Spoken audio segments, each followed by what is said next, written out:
Welcome to Season 2, Episode 9 of the Tree of Geek. My name's Josh, and I'm here joined tonight with H-Train. A jugga. Just one? A jugga. Thank you.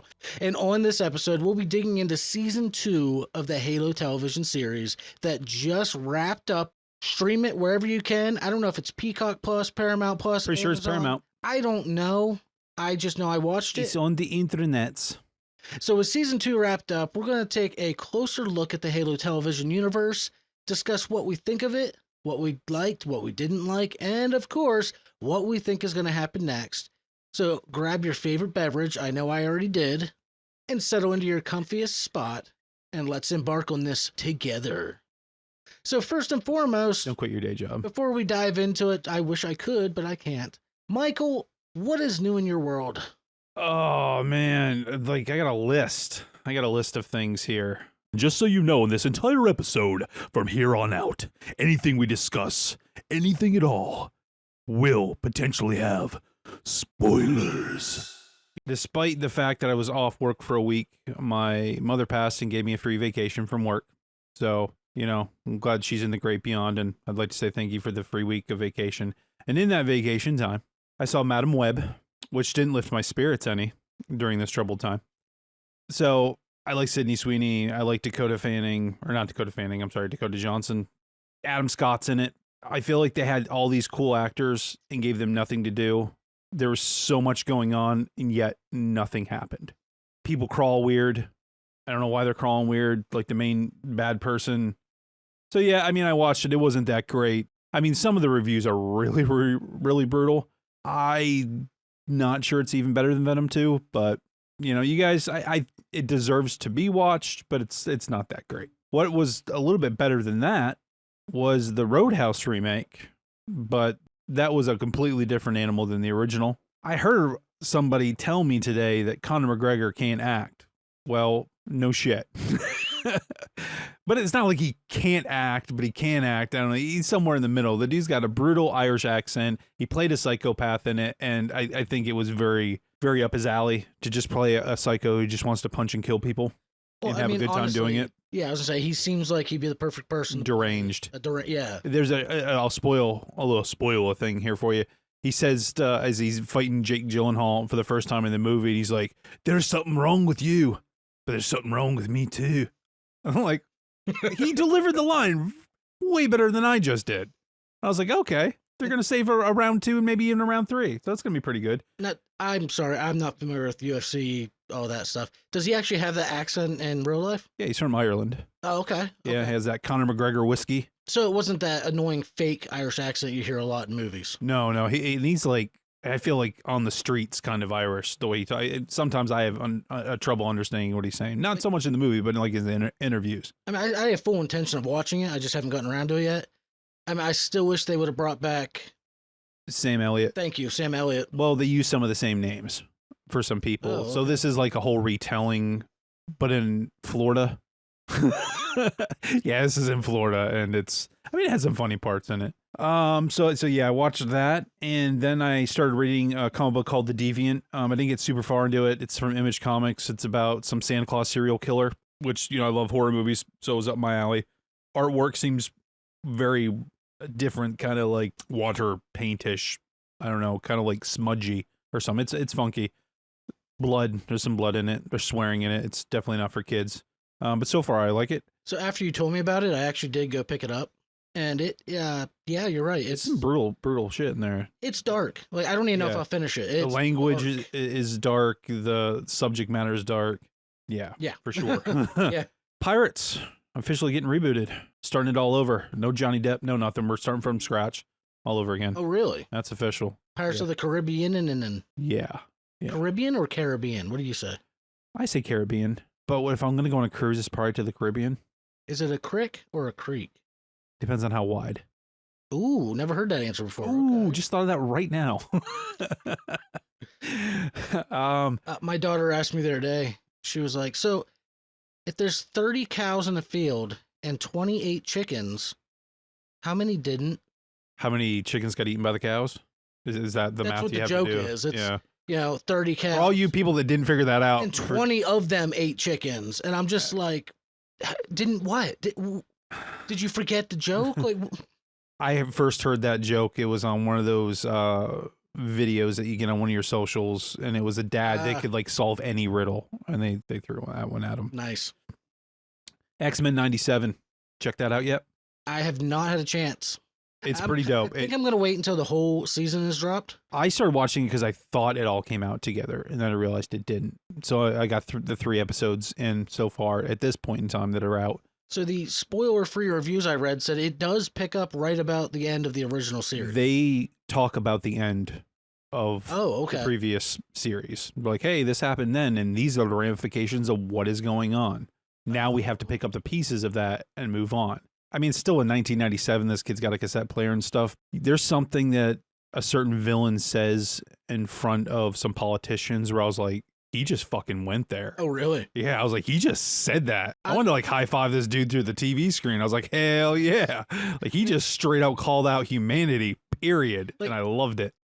And the final thing I had, I just did this today at work. A little bored in my new position, just a smidge, and maybe my boss will listen to it, maybe like, oh, okay, we'll change that. But I was like, what is the first story of Conan? And I went down what you call a rabbit trail. I call it a rabbit hole, whatever, doesn't matter.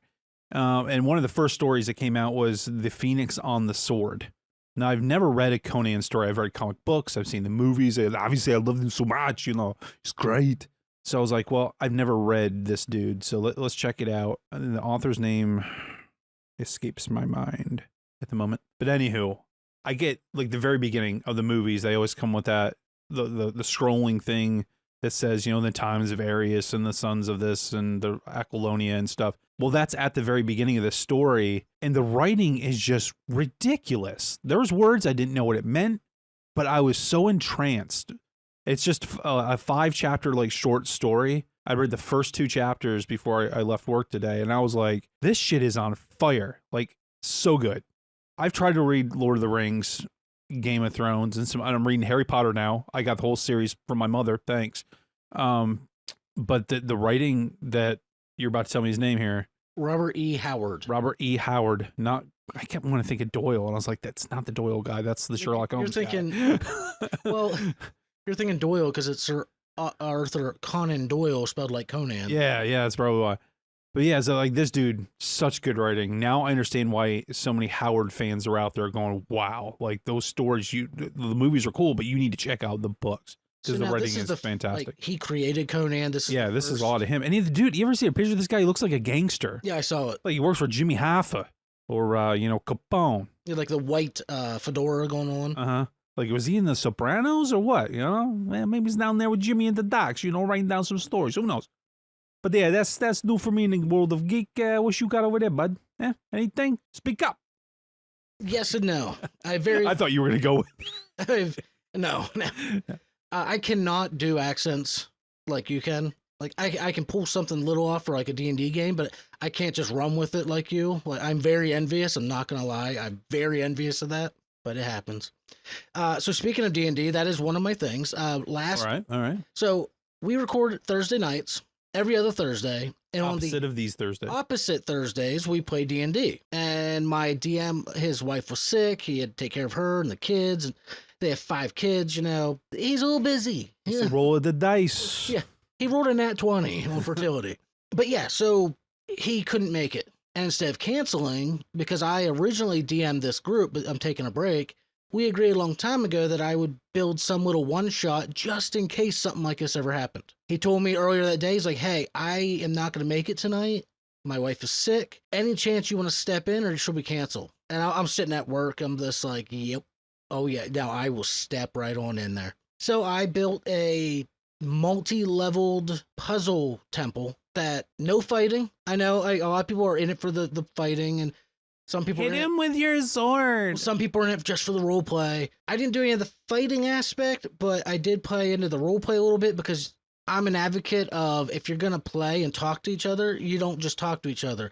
I want you in character talking to each other. We've had these conversations. That's how I do it, man. Like I don't want you being like, well, I have 18 HP left. I could use a healing potion. No, you're not going to talk like that. You're going to say, dude, help. I mean, come on.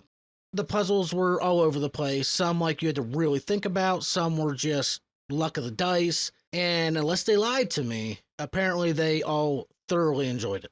We did have one character death. Comes with the territory. So it was one of those things where it could go either way. He dies. Someone could have died or someone easily Dies. could not have.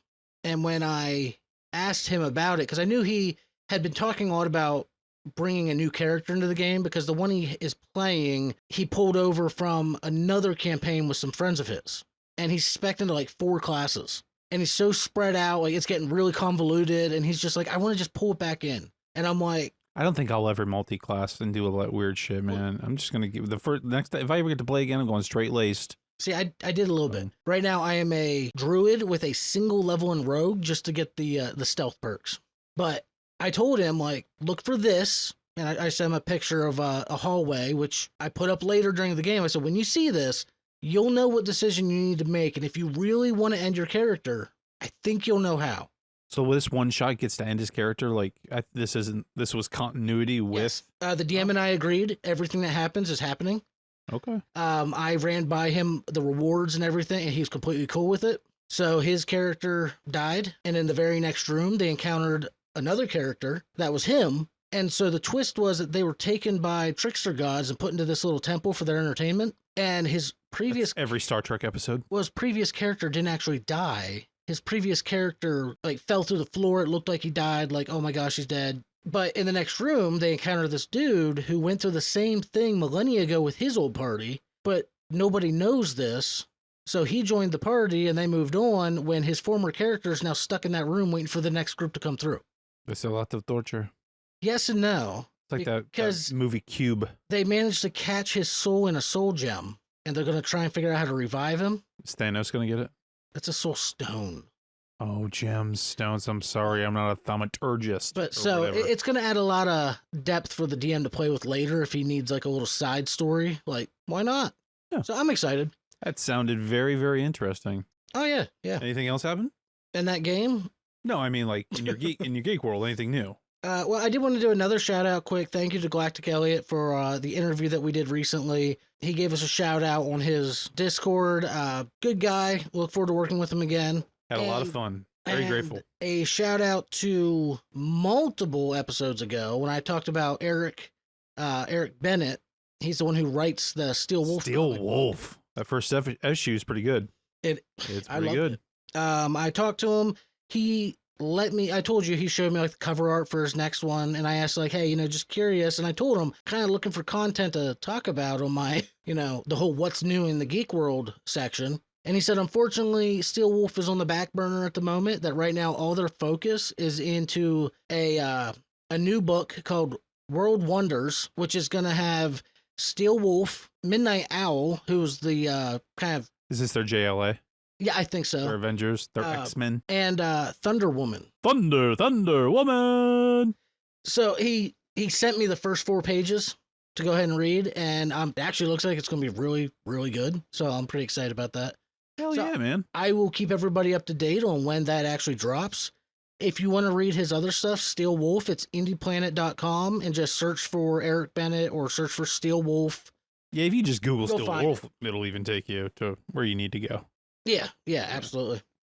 But that's really it for me. Are you ready to kind of dive into the meat and bones of this, or meat and potatoes? Dive off a Covenant Corvette into the depth of space, trying to smash into the surface of the Halo. Something maybe. like that, yeah. So, So one more time, this episode will contain spoilers for both seasons 1 and 2 of the Halo television series. and more than likely anything from video games that might have had some sort of correlation. Oh, I read some of the books and I played the game, so I 100%. Spoilers. All right. So diving right into it, I figured we could look at just a quick recap, like season 1, get people caught up again. Because I know I had to go back and actually rewatch a little bit of season 1 because I didn't remember certain aspects of like, well, how did this conflict end? And so, yeah, we'll just go over season 1 real quick if that's cool with you. I mean, what if it wasn't? Well, then let's go to season 2. All right. Settings and characters. That's where mine starts. Go. You guys give us a recap. You said you had a nice little paragraph of a recap.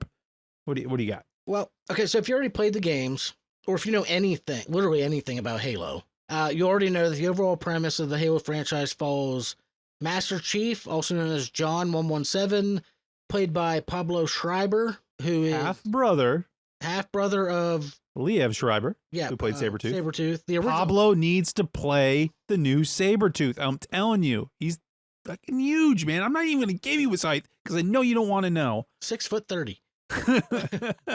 And they're fighting a war against the Covenant. The Covenant is a race of aliens that basically do a lot of clicking with their voices. Hate people. So season 1 kicks off with Master Chief and Silver Team intercepting a Covenant attack on the planet Madrigal. They're attacking what was it? It was like some type of refinery, I do believe. Yes. I felt it was a fantastic introduction to the characters. It's a fast-paced, dynamic battle. Like everything about it felt like you were playing the game. I didn't play the games much, but it was fun to watch. Yeah, we go through all that. Master Chief finds an artifact that triggers flashbacks. Because of this, he discovers Dr. Catherine Halsey, played by Natasha McElhone. I don't have her name in front of me. That sounds about right. McElhone is how it's spelled. McElhone? He discovers that she actually stole him away from his family at a young age and replaced him with a quick dying clone, basically, that would die a few days later. Cover your tracks, homie. Shady stuff. As far as I remember, we never really got to see much of his backstory in the game, so seeing it played out on screen was both interesting, but it was also kind of disconnecting because you were always supposed to see Master Chief as being you. So seeing his own backstory kind of broke the immersion of the games, but it's also a television show, and I liked it personally. Like I said, I've played the games very did. rarely, very occasionally when somebody would kill me all the time. So like when I watched this, I didn't even think about, oh, does this matter? What the game, does it match up at all? I didn't give a shit. Like Right. I didn't even care. I'd watched it because Pablo Schreiber was in it and it had Master Chief, so I was like, okay. Well, a lot of people threw a fit when he took his helmet off and they showed his face, and because Master Chief you never see his face in the games, and Well, this is a different universe, man. Different reality. no, we're not doing the multiverse theory. Is this exactly the same one as the games? No. Exactly. Okay, it's different. Okay. Anyways, we Jumper Halsey puts an AI named Cortana, played by Jen Taylor, into Master Chief's head. She's programmed to help keep him more docile, and instead she kind of instigates him to remove his emotion regulator. Yeah. So he Little can chip. feel things. So yeah, like he takes out his chip, and then Kai takes out her chip, and then like the other guys are like, "What's going on?" And they have more confrontations with the Covenant. They go from this planet to this planet to that planet. Mm-hmm. They go to some asteroid where they find one of his best friends when he was a kid, Wookeen Boardnine, I think, or Borking. It's one of the B and the W's are switched. But anyway, he used to be a Spartan too, but now he's like some pirate who raids ships and stuff. But so he needs to get help from him, and he find out that like he escaped, and he has a thing against Halsey because of what happened to him as a kid, you know. And they start trucking through the galaxy, you know, doing their thing. That's what they do in season 1. Yeah, I feel like pretty a much. lot of people are here for season 2, so they gotta know what happened in season 1 already. But it's a good little. I would refresher. assume. Yeah. Master Chief ends up encountering McKee. Oh yeah, the She's girl with the played short by haircut. Charlie Murphy. She's a mysterious young woman who also has reactions when touching the artifact. She That speaks Covenant. Master Chief touched the artifact and had the flashbacks. She also apparently has. Yeah, they both touch at the same time. They're like, ah. Yeah, pretty much. So at first I didn't like her because it felt like it drove a rift. Like there's supposed to be that big separation of Covenant and humans. Black and white, it's supposed to be. Is she in the video games? One-on-one? No, not at all. But it's supposed to be one-on-one, and to see a human on that side kind of threw it off for me at first because like it didn't feel as. It was a little bit muddied for me in that season. I don't understand exactly how she got there. But Still, playing the games, I mean, eventually you do kind of work with the Arbiter. So eventually, Chief and McKee do start to form a bond, a little love relationship going on there. a lot of bonding going on. But eventually she does, of course, fulfill her mission. Turns out she was a Covenant infiltrator, I guess you could say. She steals the artifact, gets out of there. The Deuces. Chief mobilizes his team. They travel to confront McKee and recover the artifacts. However, during the battle, Covenant forces basically destroy them, like really mess them up. They're horribly outnumbered. Chief ends up in like a mind meld with McKee, and to break him out of it, Kai shoots and kills McKee. Master Chief ends up hardcore wounded. If I remember correctly, he took a hammer to the face. Cortana, take over. And Cortana basically possesses him and finishes the fight. Man, she goes. And the ham season on people. ends with Cortana being there is Master Chief coming back. Yeah. So then season 2 picks up right around there. 6 months. Was it 6 months later? 6 months. 6 months. So yeah, Halo Season 2, Episode 1, Sanctuary. I think the episode was a good start to the season, but I had a couple issues. Now, I wrote down these paragraphs of how I like the episodes, trying not to spoil too much. Like, I'm not going to go into depth, you know, this character walks left, does this, pulls the lever, dies, yada, yada. I'm not going to do that. But with that being said, I think this episode was a good start. Had a few issues, and one of them being the Cortana deal with John. So you leave us on a cliffhanger. Oh, they're one person now. Okay, I know what I'm going into with season 2. No, you don't, because now they're separated. They don't tell you why they got separated. They give you stupid little flashbacks of how they got separated. It irritated me. Like, I just felt like it was just a cop-out. Like, oh, crap, we wrote ourselves into a corner, maybe? What? Oh, we got to get out of this somehow. They do that, which kind of bugs me. It also kind of bothered me that as important as John is to this whole entire operation, he's shown time and time again, I'm John 117. I'm a Spartan in charge. Listen to me. Like, I know what's going on here. I've been in deep.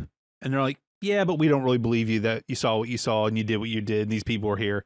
And then kind of just thrown to the wayside because some nefarious bad dude's there now. Yep. Is he good? Is he bad? But he's in charge. And obviously, well, shit, you know, like, he needs to take control. And the best way to do that is to, you know, besmirch John's word and shit. And I was just like, man, the writing's a little, you know, like, what's going on here? And I know I said it was a good start to the thing, but. Well, it's a very commonly seen plot hook. Like, right. You know. His name's Ackerson, by the way. We know for a fact, because we saw it with him, you know, here's what's going on.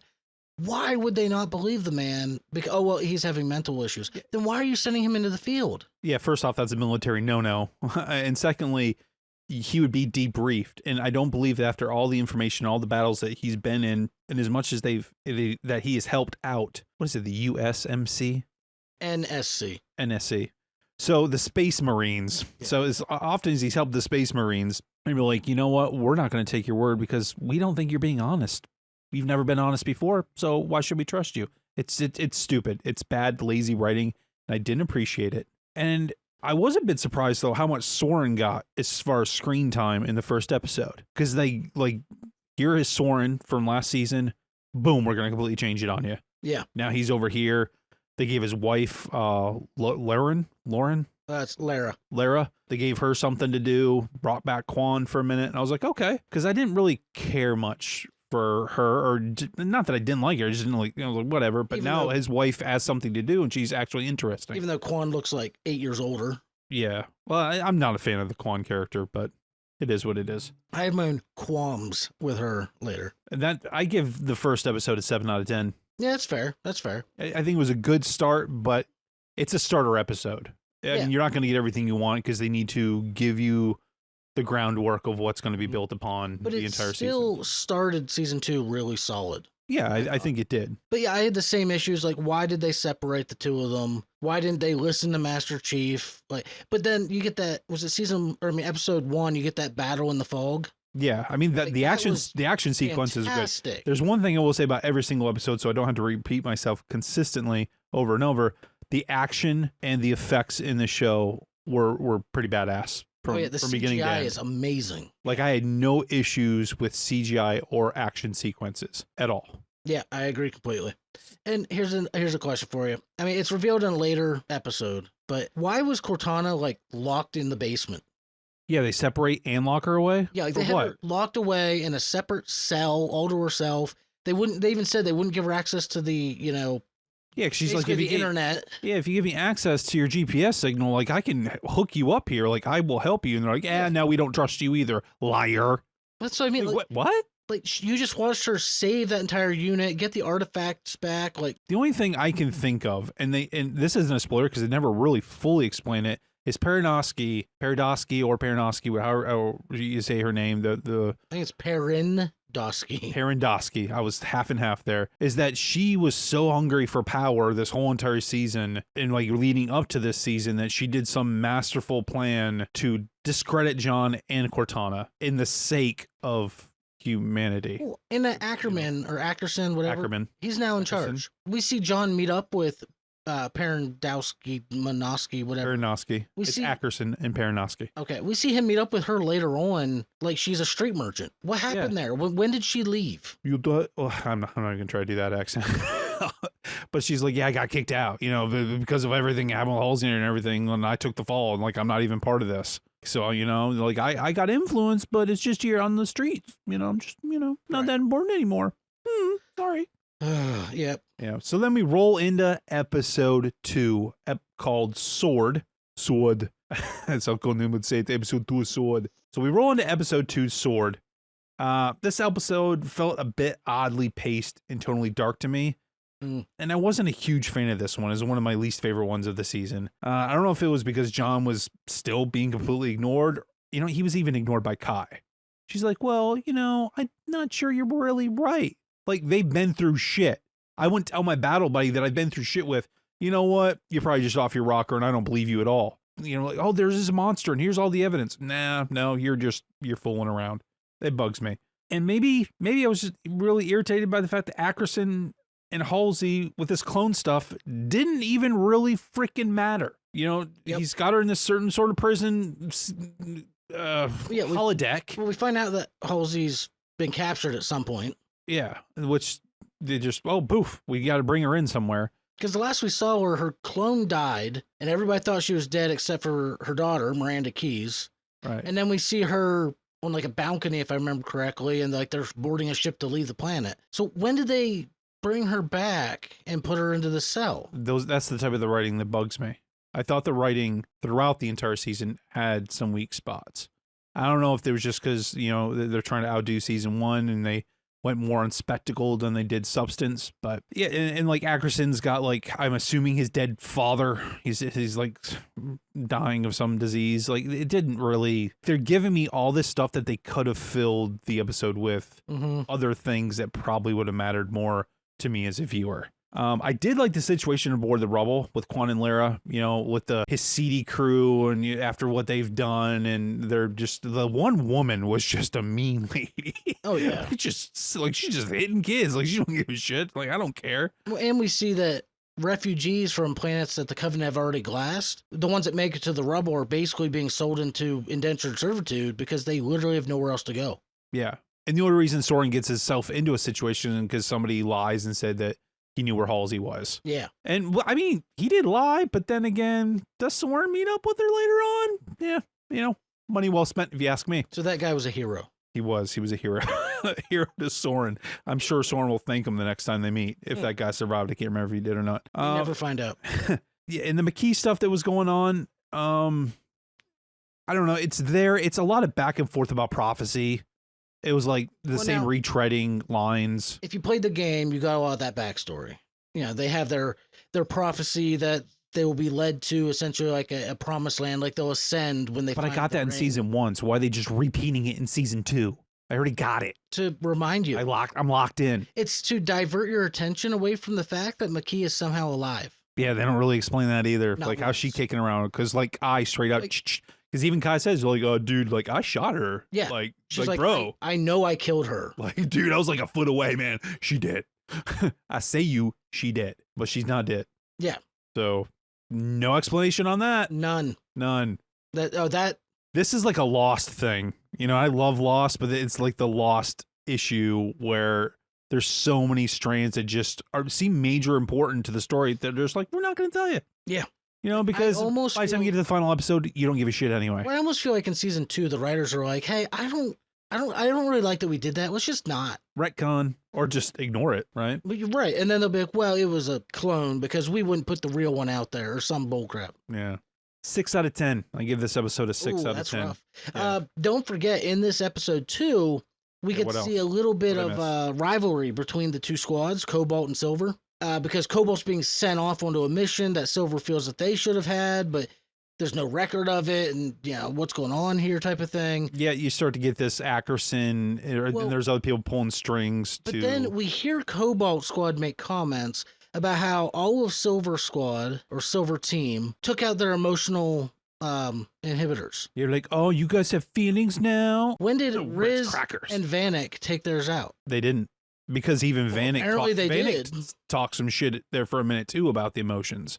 I think Riz even get a side eye to Kai about it. Like See, they were even a little snipey about it. interesting. See, And Cobalt was even mean to them just because by association. Well, see, because I took it as, oh, they all popped them out. Like, is it? Yeah. But okay, that makes a little more sense then. Yeah, but even though I don't remember what episode it was where, I do, it's Reach, where Vanek's like chilling with some doves or pigeons or something. I was like, that seems very emotionally charged. Not stoic.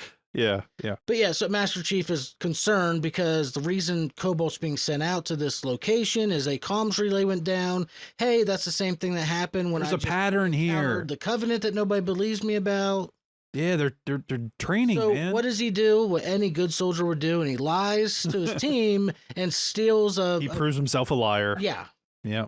He steals a plane and they leave. Because that's what true heroes do. They eventually rebel against the system that used to trust him and doesn't trust him and steals. No consequences as long as you're the hero, right? Right. Well, I mean, he has consequences though. Well, so moving into episode 3. Visengrad. I liked and was thoroughly disappointed with this episode at the same time. If you want to go ahead and give your description of the episode. I thought it was a mixed bag. You know, on one hand, the action with Quan and Soren's crew was pretty dope. But on the other hand, the anticipation for the battle on Visegrad Station that led to nowhere was kind of a letdown. So he steals the ship. They cruise over there and nothing happens. People show up and they talk to people, but so they nothing major happens. Like no big fight, no battle. It's just like they wasted gas for nothing. Right. They get there and like it's empty. Like that's the thing that gets me though. There's nobody around. Everything is dead silent in this military facility. And then when What's-Her-Face shows up to basically the military police to bring them back because they stole a ship, they could care less about the fact that, hey, obviously there's something really wrong here. All we care about is you stole Dad's car and you're a liar. Yeah. Yeah, like it just... Like the buildup was great, and then there was zero payoff. We got edged on episode 3. just a little. I liked how Keyes was not super fully fooled by Ackerson's bullshit. Like he's like, you're slimy. And I can tell you're slimy, and I don't have to follow your commands in a way, but I know you're secretly a piece of shit, and I'm not buying it. And he kind of like does what he has to do, but he's like, my eyes on you. The actor Denny Sapani that plays Ackerson, fan-freaking-tastic. This guy needs to be in more things. I don't know if he has been in more things, maybe I just don't notice, but this dude needs to be in more things. So I like the acting, and I realized I really liked him when I hated his character. Like, he made me hate that character for a while. And that's a sign of a good actor. Like, the kid who played Joffrey in Game of Thrones. That kid was an amazing actor if he could make you hate him that much. Oh, yeah. He had that nasty swagger to him. Like, to this day, I'm still happy that choked. Oh, I hate... anyways. Thank you, Tyrells and your high gardens. Hell yeah. I thought it was interesting to see John, who's so loyal to mankind, kind of become alone and searching for some sort of connection. Yeah. Namely in Perez, who lied about what happened in season 1 because she had survivor's guilt and stuff. And obviously Ackerson, probably said certain things to her to manipulate her statement. And she got accommodations for her bravery when she was literally carried out of the situation by John. Yeah. I mean, she was just a private or something. Like it didn't even, so yeah, easily manipulated. But he's like looking for connection because like he doesn't have his team. He doesn't have his mission. He doesn't he's not allowed to wear his armor at this point. Like he can't do anything. And everybody, like even Halsey's gone now. He doesn't have Cortana. The dude's kind of lost in this episode. Yeah. And I enjoyed this kind of spiral that John kind of went down, like feeling so alone when, he wasn't supposed to have these emotions to begin with. And now he has to struggle. It was just hard. And I was like, damn, I kind of feel for him. Well, there's even that scene where he ends up having dinner with Perez's family. Yeah. And you can just kind of see this isn't something he's used to. He's used to a mess hall. Mm-hmm. Just the way he sits with his arms. Yeah. You could just tell this was a defect. He almost felt awkward, but you could tell he also kind of enjoyed the back and forth, harassment and. Yeah. It was pretty cool. Yeah. Yeah. I thought it was great. And this is also the episode where he goes to see, Perrin Goski, and it's the first time we really get to see her. Was she at the noodle factory or something? She was at the food court in the mall. I don't know, whatever it was. She basically says that he shouldn't go against Oni because, and A, B, and C. Yeah, because by the way, I'm still in. You thought I was out. I tricked you. Ha ha. You're stupid, John. No, we find that out next episode. Oh, well, whatever. Then we jump back over to the rubble where we get to see Quan yet again, but this time she's like not this shy little girl from the planet that was it Madrigal. Now she's half Navy SEAL running around like chilling in the tunnels and sneaking shit. Yeah, because she has like she got her little necklace it's like a tracker. Yeah, she got it off. Yeah. Like nobody can get it off, but she's like, you know what? Finally, you know what? Fuck it, I'm just gonna take this thing. I'm just off. gonna peel it out of my ear. Yeah, it's easy. But she's trying to save Lara and Kessler from the rest of Soren's crew, who just wants to kill her. And Lara like peels off. She's like, take my kid. Yeah. She's like, oh, I'll take your kid, protect your kid. You know, hey, here, get on this ship and go away. I thought the stuff with Halsey and Soren. His name here is Bokeem Woodbine. You were way off. I think I said Wokeem Bordnine. Yes. I've always had trouble figuring out his name, so I typed it here specifically so I would know what it is. Now, I've seen him in a lot of movies. He was on Equilibrium with Christian Bale way back in the day. Pretty cool, low-key movie, sci-fi. And I was never a huge fan of him. He was in a couple vampire type things, but Fargo. So we talked about me watching Fargo, finally got on that train. Then he's in a season of it, and he's so badass. He's so cool in his like hitman demeanor that it kind of gave me a new respect for his acting style. And now I'm like watching him through a whole new light in season 2. And I'm like, you know what? I understand why he has a certain acting way about him. I apologize, Bokeem, if you're listening. I was mean to you a long time ago and you're acting kind of like people were mean on Keanu Reeves back in the day, but you know, you're really good. He's also in Spider-Man Homecoming. He plays the Shocker. Oh yeah, the uncle. The first Shocker gets like no. Oh the other. Oh yeah. After the first Shocker live action, gets vaporized. Yeah, he plays the Shocker. He's the one that attacks right. I remember Tom Holland when he leaves the school at prom.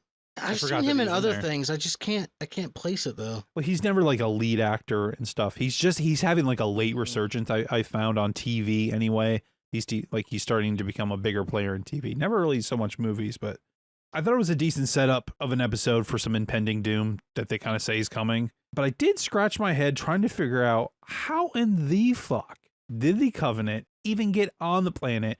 And they said they've been here for a minute. So they've been here for a minute. You just let them chill there for a minute. You let them sneak in and then you let them hang out. What? This is like one of their top-notch military planets. And you just let them, what? See, I was under the impression they didn't show up till the comms relay went down. But then you find out it's been down for a little while. Well, at some point, somebody says, "Oh, they've been here." But and again, like, how did they? Where were they? Not notice that bright purple car pull up? Like the Lamborghini and yeah. Cue the music. Nope, we don't want to get in trouble. I'm playing purple Lamborghini right now. Jeez. And then we do. What really got me was we get to see Commander Keyes looking at the bodies of Cobalt Team. You know, Ackerson shows him the bodies, and he's like, they didn't even fire a shot. Yeah, he's like, all their clips were full. Like, basically, they got just destroyed. Right. And it's, again, you're screaming at the TV. Why didn't you listen? Yeah. Like, told you so. 8 out of 10.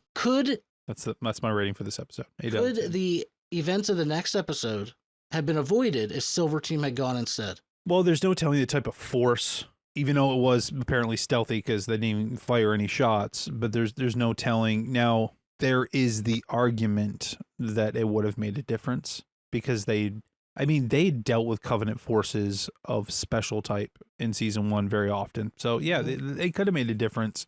Could it have been avoided? No, because they're already on the fucking planet. So no, it couldn't be avoided. Sorry, that was a little bit loud. No, it's all right. It's all right. No, I really like this episode though. I give it an 8 out of 10. This was a solid episode. I really enjoyed this one. Not so much because of all the action that it sort of lacked, but the emotional punch that this episode gave. It really gave you a grasp on the internal beats that everybody's going through. Yeah. To set you up for future. Because there's some things that happen in the future, like, I understand why that happened because I understand where they were. Even the stuff with Riz she has her blind therapist, and the guy's not really blind. They should just got a blind guy. I've seen him in some other shows. The dude's not blind. Oh, he's not? No, he's not. He's not. The Black Lightning TV show, I'm pretty sure he played the villain in the first couple episodes I watched. I never watched it all the way through, but like, this dude's not blind. He's a good actor. I mean, I think he was a former rapper as well. But So the last like 5 minutes of this episode really ticked me off, though. It was when Ackerson and he enacts the winter contingency. Basically, it evacuates. I have it written down here. Hold on. It evacuates all essential assets without informing the public. Yeah. So all important people And Keys is pissed. equipment is allowed to leave, but the public has no idea what's going on. Yeah. That made me so mad. Keys is like, well, you can get your ass out of here. I'm going to chill, but you're a Then piece of he shit. goes and taunts Halsey in her prison cell with Soren, saying like, "Hey, I'm leaving. You're gonna die here." And so is my pappy. Helps his or sick what? father commit suicide. Like he helped him die so he wouldn't get captured or whatever. Which we all know the Covenant doesn't take prisoners. No, they walk in like, oh, hold up here. This dude's sick. Well, let's get some medical personnel in here real quick. We don't kill sick and injured. No, like what? No. And then he just up and leaves. Oh, at this point in the show, I hated Ackerson so much. So much. That damn accent of his. he's that nasty, that British, I'm better than you type accent. We do, however, find out why he was so anti-Halsey. Do you remember that? I do. We find out his sister Julia was in the Spartan program and didn't go through the augmentation and died. It didn't sit well, clocked out. Yeah. Yep. Is the clone his sister? Yeah. The clone that he keeps sending in to taunt her, and every time she tries to question it, it dies. That's the clone of his sister. Just so you know, I do remember. I was playing coin. I know exactly who she was. I remember all my children that I stole from people, even though this one seemed to be voluntary. Some were voluntary, some were stolen. Soren stolen, John stolen. See, that was a recurring theme. Her children, which I thought was really screwed up, that she viewed herself as a mother figure to them when she knowingly kidnapped them, put a clone in their place that would die in a few days and cause hundreds of families all that grief. Like the last Starfighter, at least his clone lived. So yeah, then we roll over to episode 4, halfway through the season. This one is called Reach. Possibly the best episode of the season. My first sentence, what a banger of a fucking episode I wrote down. The action is just top notch and the heartbreak was real. Okay, real. Oh, dude. It was a good call to have John and Silver team without their armor, I think, because it showcased just how badass they could be. Let me reiterate real quick. Why they didn't have... Spoilers ahead.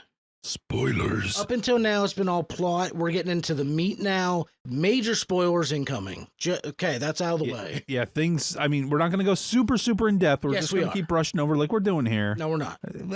I mean, maybe. The fact is, if you have not watched these episodes, why are you listening to this episode? Yeah, Watch the season first and come back. So, Michael, why didn't they have any of their Spartan armor? Because that British son of a bitch stole their stuff. He's like, yeah, the winter contingency. He's like, I'm going to be cold in space, so I'm going to take John's armor and try to wear it. Maybe it'll warm me up. And he realizes it's 3 sizes too big. Yeah, so they have literally no armor, no weapons, nothing, because everything just they're like picking up armor, or they're picking up weapons off the ground. He takes a fireman's axe. I was gonna write a horror series a long time ago, and my main slasher killer uses a fireman's axe, like, because I just think it's the iconic Jack Torrance, going through the door. I was like, what better weapon to use than, like, you imagine a dude as big as Pablo swinging a fire axe at you, and the strength that John 117 has. He's Captain America's strength. Oh, more. I mean, let us know in the comments who would win in an arm wrestling match. I was going to say one-on-one fist fight, but sure, arm wrestling match. Master Chief or Captain America. I am putting my money that Master Chief is going to snap Captain America's arm. But it's okay because it'll heal quick. Yeah. He's got that whole healing factor thing. And apparently John does later on this season too, a little bit. Kind of surprised me. Maybe it's in the games that I didn't know. Again, the banter of Soren and Halsey, funny. It was. Now they're walking around with each other, and they're just slinging insults kind of at each other. She's like, "Well, I did this because of that," and he's like, "No, no, no," and like they're so snippy with each other, and because they're kind of forced to be with each other for a minute, and I really enjoyed it. There's a certain speech that happens towards the latter half of the episode. Or I guess it's the first half. It's just like, it made me want to just go re-enlist again. Commander Keys. Yeah, like Keys he's like, here is the deal, grunts. The part where is he a leader? Flat out said, like, these Spartans are here without their armor because they believe, we can do this. He knew how to rile them up. They fucked. But he also made it very clear, like, you're probably not going to live through the day. Just putting that out there, people. Which, I mean, to be honest, if I knew it was inevitable, like there was literally no way I was going to survive this, I'm going to go as hard as I can. Like, well, you saw some of the ships that tried to escape, you know, just whoop, done, whoop, done. And they were moving like super slow and just, but that, yeah, very inspiring speech. I mean, like I said, great actor, great character development, though might be short-lived for this guy. It did break my heart though when, the invasion started. In case you didn't figure it out by now, in this episode, the invasion starts. And John is with Perez and they see her apartment building just get obliterated. Like her whole family just died instantly. Yep. Hey, pass the rolls. That dude's dead. Well, and pass me the pierogies. That dude's dead. He's literally, he tells her like, Cat they're lady gone. dead. You just come on. Like we got to keep moving. Got to keep moving. Oh, it was hard. It kind of reminded me of when you play, which I'm horrible with these games too. Shocker. Call of Duty, like Modern Warfare, like the one where they're running through the city when the whole invasion's happening and shit's blowing up and they're just kind of grabbing their soldiers and just keeps dragging them like, we got to keep going. We can't keep stopping. That's what it kind of reminded me of. Yeah. Yeah. Like people are, and they even, I didn't quite, I knew what they were trying to do here with the old lady with the retro shop. She's just like, well, I'm going to accept my fate. I feel like I've seen that in 10 different sci-fi episode series now. There's always that person that says, well, it'll be okay. I'm ready. I've never seen, like, you're just a piece of this planet's just going to get annihilated. Yeah, I don't know. That kind of bugged me, but I thought like the action and the slowness was like a perfect paced mix. Even the lulls where like he stops and he's talking to Perez, those times where people are just chit chatting, I was like, I wasn't bored. And I normally in those parts, I'm just like, I kind of zone out for a minute until like shit blows up again. But yeah, I thought it was done fantastically. So here's another fun one for you. Riddle me this. The invasion, they knock out power, which is how Halsey and Soren get out of their little holding cell. They see, or we see, I don't remember if they see it or not, but they see McKee grab Cortana, the AI chip. Different generators, different power grid. How did she even get in there? Teleportation. What? I don't know. I mean, like, the place is still crawling with military, and yet she, like, walked right in. Yep, she did. I got a question for you. Where the hell is Kai? Okay, so... that was my last line. Where the fuck is Kai? So we see John and Perez running through the streets. We see the apartment building below. They run into Riz. She's there with Louis and Danilo. Her blind therapist and his boyfriend or husband. Whatever. Yeah. And then we see the husband get killed. I liked it. The blind dude just picks up a rifle. And I was like, you can't see, homie. And he's like, da, da, da, da, da, da. And he's just like, I can hear him. And he like, he already has like a belt full of grenades and he just runs at him. Yeah. And it's like in every action movie, someone has to chase it. No, don't do it. And then they get blown backwards like every single time. But it was kind of, I don't want to say funny, but it was kind of... Like, bro, you can't see. Like he's running down the street with a belt of grenades with a rifle. Like, I'm not doubting that maybe you're a great pianist or something, hey, you Louis, know? That's what blind people are good at, but... I was like, Louis, wrong way. You're shooting our guys. Friendly fire, man. Somebody take his gun away. But see, all this is happening. They finally get back to Fleetcom, and the whole time, I do the same thing. I'm like, when are they going to run into Kai? Where's Vanek? Where's Kai? Oh, there's Vanek. Okay, where is Kai? Yep. To answer your question, we don't know. Not yet. We don't know yet. Oh, I was so... I'll tell you right now, but I would spoil it for you. All right. So yeah, a lot of bittersweet deaths pop up here, and it kind of sucks. There's a very heartbreaking losses in this episode. The second half of this episode hits so hard. Are we getting into it at all? No, we'll just... All right, I'll go this route. There's a scene where they're trying their damnedest to get as many people out of there as they can. And someone takes the sacrifice to make sure they get out of there. And it hit hard. Got a light? Yes.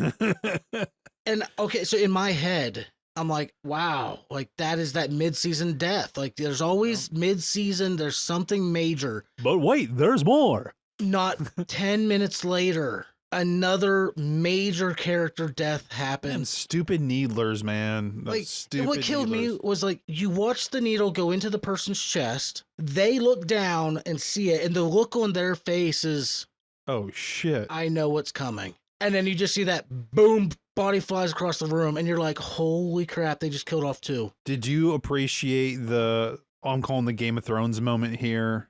with like the Jamie Lannister moment. Explain. So John, he's gonna face off against one of the Covenant dudes, and he's like, "I got you," and he's already like taken some dudes out. He's like, "I'm gonna get you." And he has the opportunity. He picks up like the Needler. He's gonna do his thing, and some other Covenant dude like takes him out, like out of nowhere, like kind of like shoots him. And then the dude that he's gonna fight, like Jamie Lannister's, like, "You son of a bitch!" Yeah. And he like takes his what are those swords called that they won't with? The Halo energy sword, energy sword. He just takes him, like, decapitates the dude. Well, he's like, "Dude, that was my guy, you bastard." Well, I love it because he picked the sword up, and you're like, "Finally!" Yeah, that's what the sword. He's gonna get in there. Like, I've been waiting for and he just gets knocked down. I'm like, really? Yeah, and even the Covenant dude's like, "You asshole," and then he kills the dude that did it. He's like, "Dude, that was not honorable." But then that was a Game of Thrones. Because we need to have 4 more episodes this season. McKee randomly shows up here and says, no, let him live. Let him live, because... Let him live on the planet that's about to get glassed. You've accepted your fate, my friend. I say to you, good day. And then not Kai, sorry. No, Kai's nowhere to be found, bro. No, not Kai, sorry. Quan. Yeah. Shows up out of like... Quan and Soren. Okay, It's sorry. Soren. It's Soren and Halsey. Yeah, Did you even watch this episode? No, I'm thinking into the next episode. Yeah, Soren and Halsey show up. And then Soren's like, "Dude, Spartan time." Well, the beginning of episode 5, which is essentially where this whole battle ends, Quan shows up out of nowhere with Lara and saves them. Yeah, their ship. How did you know where to go? How did you get there without getting blown up on the way into the planet? Well, they knew that they had to go to the UNC because when they killed the dudes on the ship. If the planet is being glassed, that means there's a shitload of Covenant ships in atmosphere. I don't care, man. If Emily's down there, dude, I'm flying in, homie. Flying in. I'm getting her. Okay, but you're probably not coming back out. Well, that's the risk I'm going to take. And apparently for these folks, it paid off. 9 out of 10 episode. Banger episode. Oh, absolutely. This episode killed. Literally. Might be my favorite of the season right here. Most heartbreaking and action-packed right here was where it was at. Top notch. The writers actually knew what they were doing in this one. I want so badly to give like in honor of to the 2 major characters that we'll do it at the end of the episode. We can't, because then we'll be giving away who it is. Oh, we'll do it. We'll do it like a couple people, seconds after. I do know, like, a friend of mine listens. He doesn't care about spoilers. But there are some that do. But and we respect that. This is one of those things that I don't feel it should be spoiled. I feel it should be experienced. Well, there's a lot of characters that you can love that you can start racking your brain. It's that whole deal with The Walking Dead. Oh my God, who did Negan kill? Who was it? We don't joke about that. I'm sorry, Glenn. I'm sorry, did I spoil The Walking Dead for somebody that just now started watching? So I was at my buddy Jordan's house. We were all excited. We're watching the finale. It ends with that. And we're like, what the actual fuck? I know who one of the guys died, and I just knew it because the red-haired dude was one of my favorite characters. And I was like, well, I like him, so obviously he's going to die. I had a bad feeling on who it was because I knew who Negan kills in the comics. Yeah. But at the same time, they veered hardcore away from the comics. Daryl. Yeah, Daryl doesn't exist in the exactly. And we waited, was it like 3-4 months for it to come back. And the whole time we're like theorizing, well, who could it be? Well, it was from this angle. So maybe it was like trying to break down like the, anatomy of the circle and who was where. Suck my nuts. You hear what he said? I've read before. Now, it might not be true anymore, but that was like one of the most anticipated episodes that premiered to see who died in like television history at that point. Like, I can believe that. Oh, it was just insane. I can believe it. Was it Jeffrey Dean Morgan that played Negan? Fantastic actor. I absolutely love him. Oh, he's great. He's good.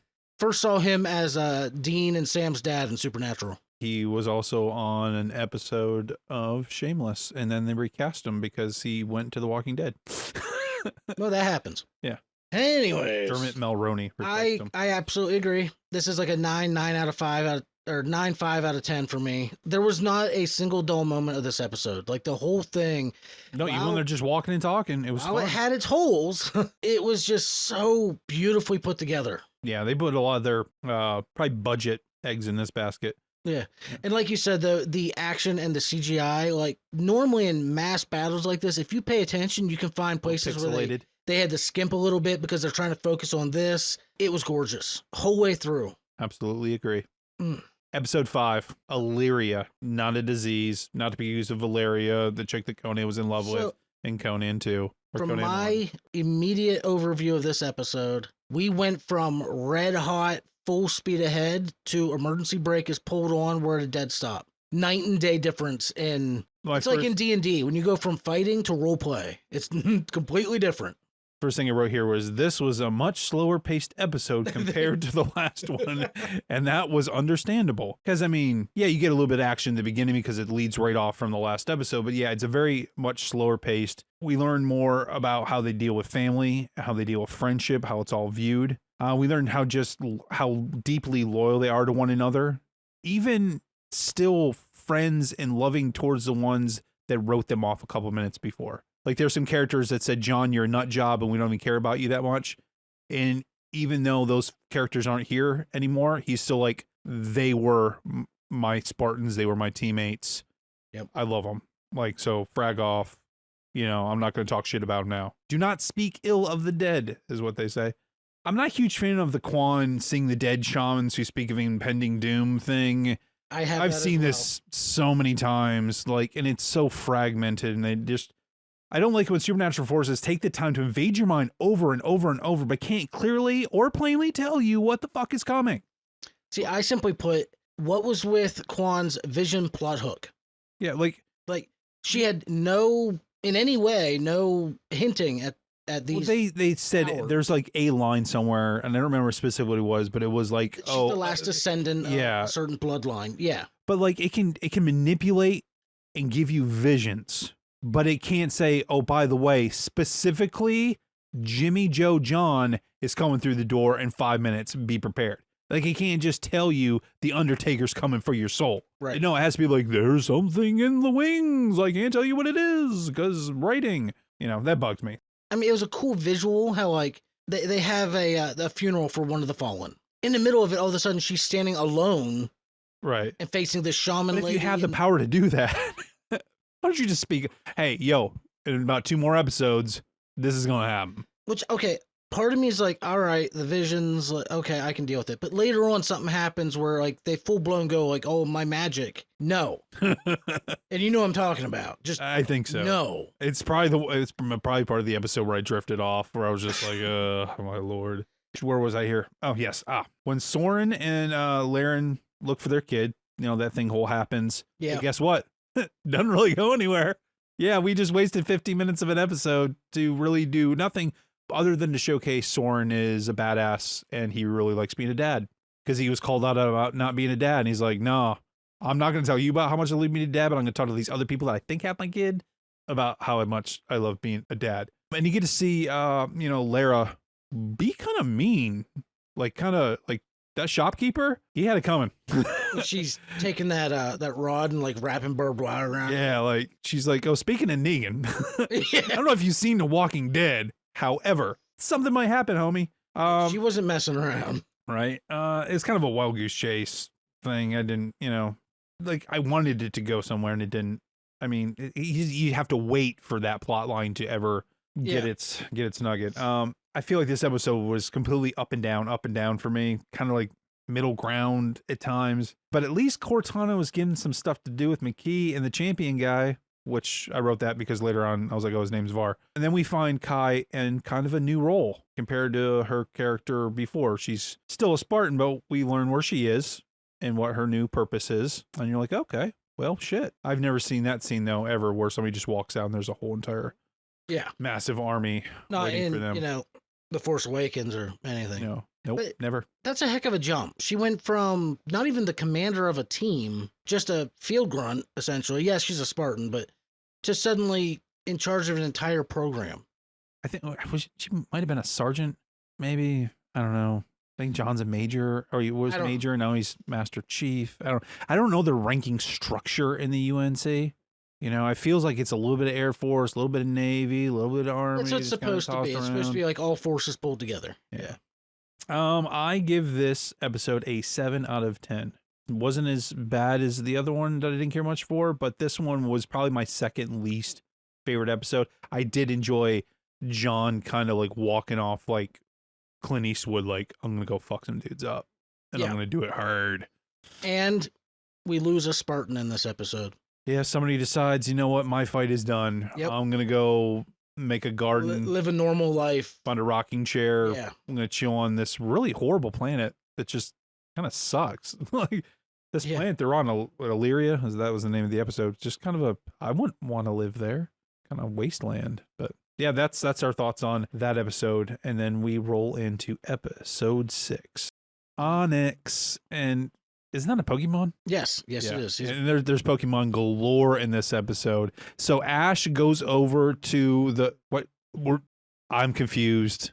I thought this was the Pokemon episode. I was having flashbacks to Grenada. I apologize. Episode 6, Onyx, Halo, Season 2. The determination to make someone pay that John speaks of in the previous episode really gets felt by a few soldiers in this one. So like, he's like, I'm going to murder some dudes. And some soldiers feel that wrath in this episode. I like when he's looking at him. He's like, even when they're like, you're gonna click that in? You're gonna click that in? And like, they're taking turns chaining him to the floor. And he's just looking at that one like, you know it's coming. It's coming. On number 3, he's like, really? Are you ready? Even the dude that went for the gun, he's like, don't do it. Don't do it. Even I like the one guy. I think there is one that is just like, no, I'm out. He just dips. He's like, nope. No. Like I'm a tough guy. Like I'm not afraid of like anybody. However, if John 117's looking at me, looking to like turn me into mincemeat, I might say I will live to.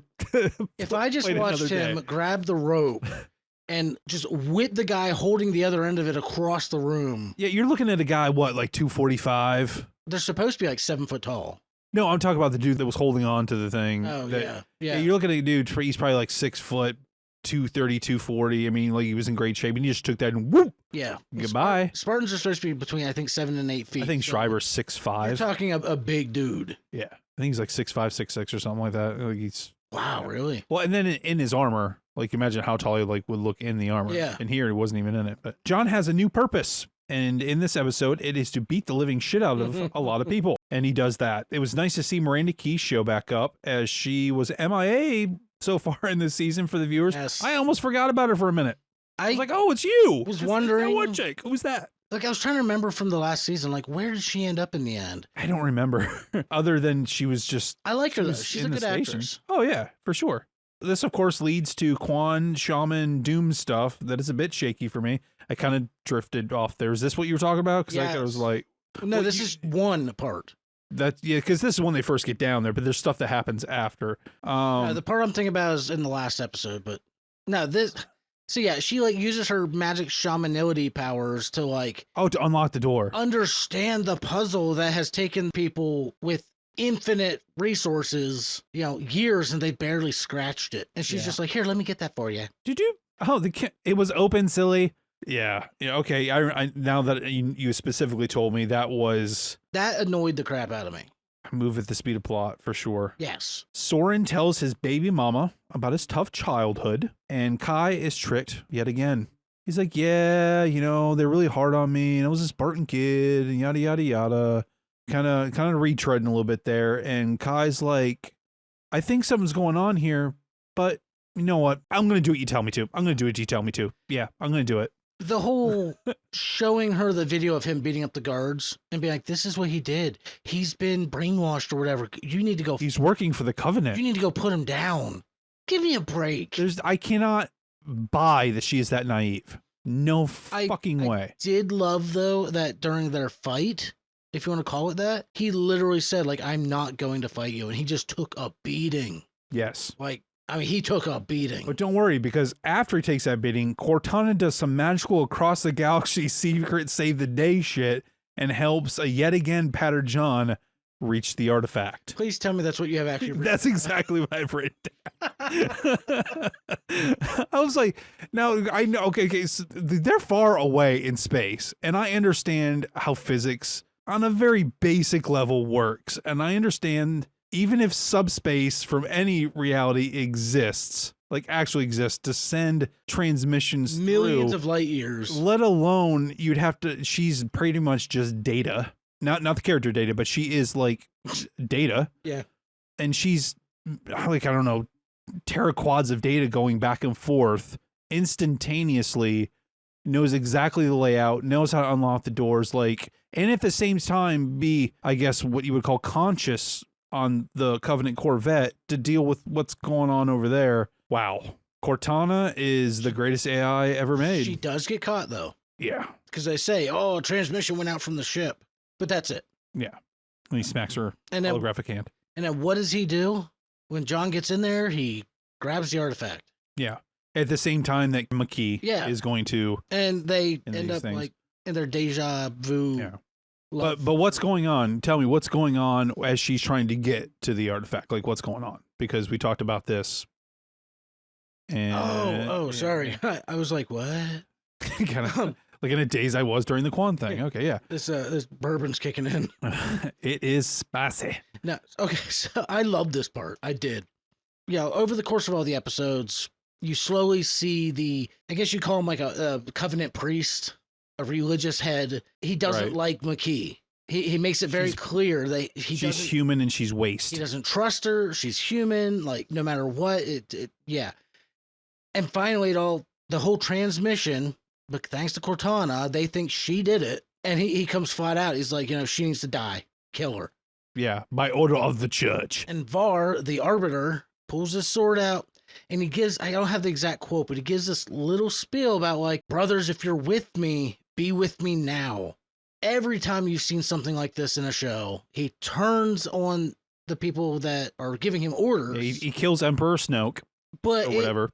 Turns into like a full-blown massacres, force on force. It's covenant on He starts covenant. slaughtering dudes. It is just fantastic. And during all of this, Kai thinks, I'm going to go... Yeah, Kai. Not There's Kais and there's Keys and there's Muckies. During all of this, McKee, she does what any person would do, and I'm going to go grab the artifact. Well, she's drawn to it, I don't care. Well, you know that you're zoned out when you're holding it. Listen, if anything John tells me this, if she was dumb enough to get that haircut, then she's dumb enough to go slithering over to an artifact. And John even somehow, through her, their FaceTime, he sees something coming behind her and like shoves her out of the trance. Yeah. And she ducks just in time. Like, what the heck? That's what we call plot armor. Like, holy for sure. crap. Yeah. That said, it was still a really, really cool scene.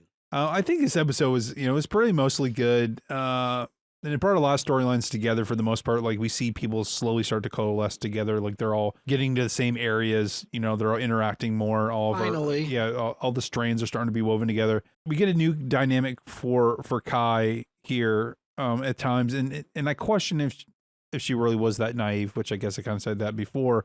But, she's training. Is this the episode where we see them do over and over and over where they're trying to infiltrate on the holodeck, try to get to the ship, the mind holodeck, they're like in there. Yeah. So like she's trying to be a leader. She's trying to inspire. She's trying to be John, which these Spartan threes. I mean, she was trying. I'll give her that. Yeah. Was she succeeding? No, I think she missed a part of her training, which she might have been sleeping when she was being taught, but she gives it a shot. And Soren's, he starts to question who he really is.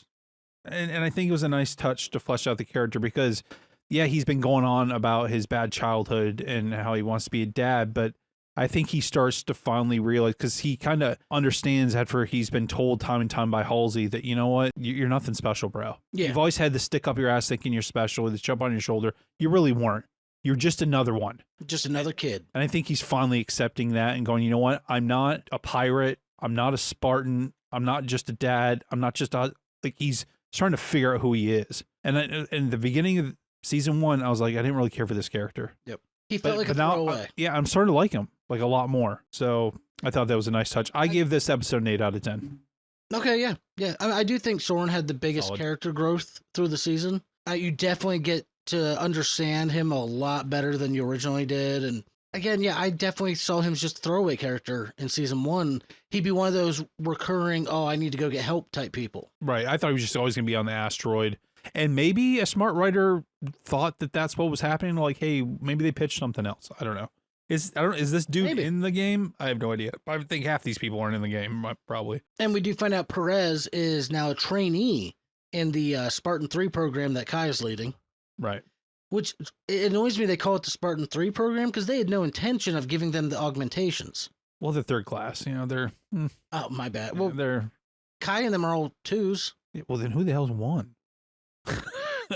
People who didn't live. Oh. That's sad. Like Ackerson's sister. Like Ackerson's Dead. sister. Yeah. Not my fault. Her genes weren't tough enough to take it. The super soldier serum. Wouldn't it be cool if Steve Rogers tried to go through the augmentation of this? Like to get augmented more? What kind of crazy looking beast would come out of that? It'd be the Hulk. With the Hulk went through the this. blue Hulk. Because we've already had every other color. I don't know if we've had the blue Hulk yet. Anybody out there, shout out if we had a blue Hulk yet. Ryan, if you're actually listening to this episode, you said you were caught up. Is there a blue Hulk that is your favorite character and you know all of them? Tell me if there's a blue Hulk. There's a gray Hulk. And a red one. Mr. Fix-It. So the gray Hulk is actually what the original color scheme was. But I guess the comic book companies, they had a hard time getting that mixture right to make it gray. And it always turned out like a greenish. So finally they just went green. Yep. Just made it easier. Yep. So you can find old books that he's gray. And which is funny that happened in reality because when they did the storyline with She-Hulk, where the paparazzi are snagging photos of her topless out sunbathing, Spoilers. and then they try to spoilers of the comic that came out in the 70s, and they try to sell the pictures to like the Playboy of Marvel. So they go to print the pictures and nobody told the people printing the pictures that it was She-Hulk. So they're like, oh, why are these things green? They must be wrong. So they just print them as normal and fix the color. So the guy never gets his money or anything because it's just a regular plainly skinned That's hilarious. Caucasian lady. That's great.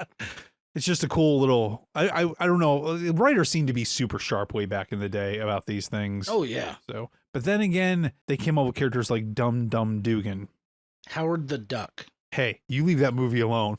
That is a classic of my childhood. A coworker and I we found on eBay a guy selling 100 Marvel DC indie, it's a grab bag, box of comic books for $40. So we figured, all right, $25 a piece for shipping. Let's give it a shot. I think we got 2 Marvel out of the whole thing and like 8 DC. And the rest were just one-off, like indies that I've never... Dark Horse Comics. No, not even. Top Cow. Like stuff that I have never heard of. Yeah. Oh, man. So we'll do a giveaway. I will mail somebody 30 random junk comics. A lot of them are number ones though. So Cross-gen. Was there any cross-gen comics in there? No. CrossGen had some cool shit, man. I'm so mad that they folded. They had some really good stuff. The one was called like Henry Savage, like stuff that you've never heard of. Wow. Yeah, yeah. Anyway, so moving on to episode 7, Thermopylae. This episode brings us closer to the final chapter of the season, and again shows the toughness and resilience of John.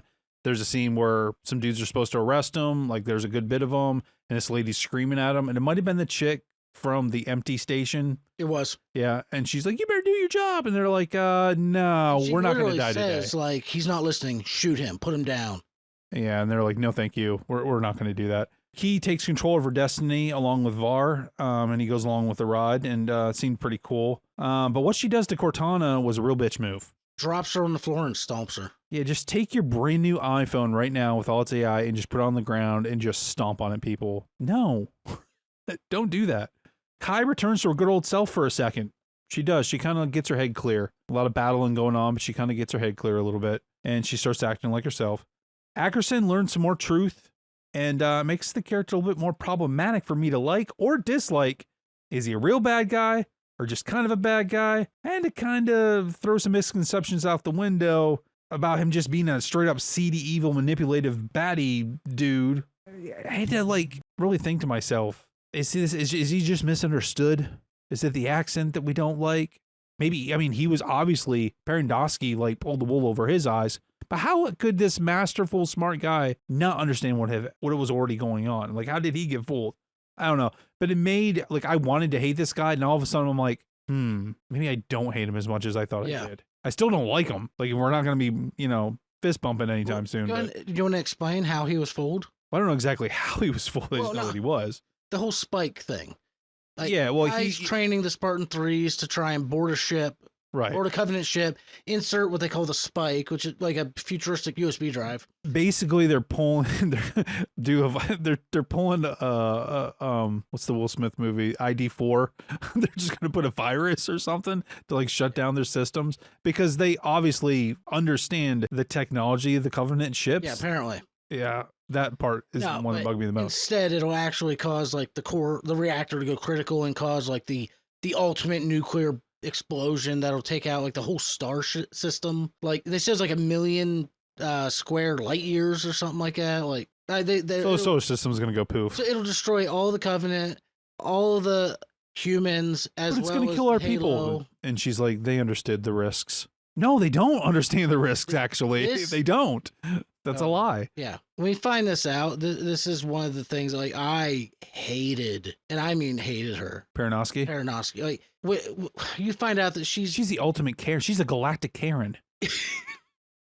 Yes. Oh, if we ever have T-shirts, we're getting that Galactic Karen.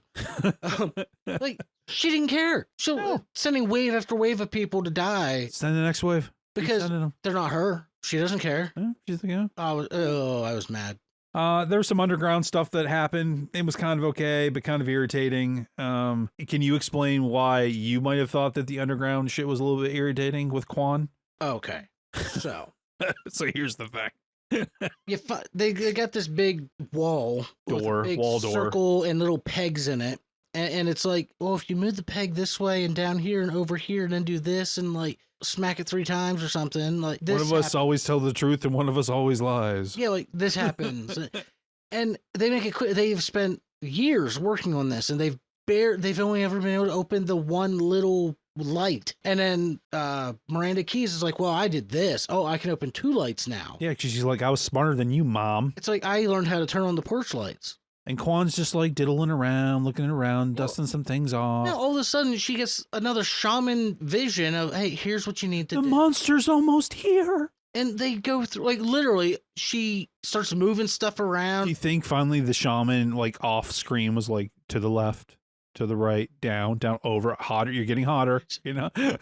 To the left. Lean back. And it's like, oh, the stars have moved over time. And she starts moving stuff around. Like, how do you know this? And she's like, I just do. Bullshit. And then the door opens. I'm the chosen one. But no, so she magically, solves this ancient puzzle and opens the door. Which, can you imagine living there? Like back when it was an active civilization, that's your key to get in the house? Imagine coming home with some bourbon in your system and you're just like, crap. And then Sharon just finds you sleeping out on the street. Just Pucky couldn't unlock the door again. Like those type of doors don't like what's going on here? And it just bugged me. There's so much buildup. The monster's so close. The monster's so close, so close, so close. And where's the monster? And in this episode, it leads nowhere. Well, so they open the door. What's in the door? What's in the door? A light bridge appears, which I loved the light bridges in Halo. I don't even remember this part. Cool. It was like hard light. They walk across the bridge. Okay. They go into what they don't know what it is at first. And they realize, it's a laboratory. They're there like 3 minutes. Doesn't it like start collapsing or something? And they find a body on the floor all curled up holding something. These are called the Forerunners? Well, yeah, they think it's a Forerunner, which I'm assuming that's the route. Wikipedia is calling them Forerunners. Which he's holding something, and all of a sudden everything starts collapsing, so they all run.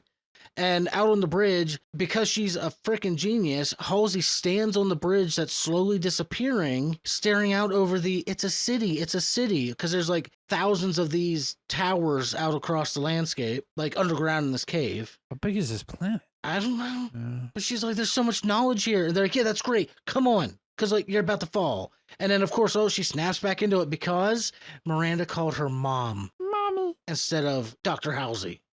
And then it sounds like you're not a big fan of this party. Well, I loved the whole idea of it, but it's just, again, they were trying to force too much into one episode. Well, this should have been a 10-episode season, in my opinion. Well, what got me, though, was Halsey wanted to grab the item that this Forerunner was holding, the little mummified corpse. Okay. No, we don't have time. We gotta go. But the daughter grabbed it. Did you get it? Yeah, I got it. And then she, like, pops it open because she's all excited. Later. Oh, okay. So the next episode, the little artifact thing. Yes, that's where it came from. What they grab. Okay. Yeah, because I seriously did drift off. I was like, this is... I mean, it was great. I might have had a beer or two. It's just they rushed it. They rushed this. This could have been an amazing part. Huge, like, exposition. Give us a little more knowledge. And I am happy there because it did give us as a viewer just a little more insight. Yes, it raised more questions, but in a way that it almost made us feel like, oh, we finally learned something. And these Forerunner people are, am I right in thinking that they're supposed to be the builder of the Halos? Yeah. Yeah. Halo. There's only one Halo, right? Is there one? There's more? Well, in the games, is there more than one Halo? Spoilers. Halos. It's a game, man. You can go buy it at GameStop. Yes, you find out there's more than one Halo. That's Okay. why there's, multiple Halo games. Oh, each game takes you to a different Halo? Yeah. Yeah. Yeah. Okay.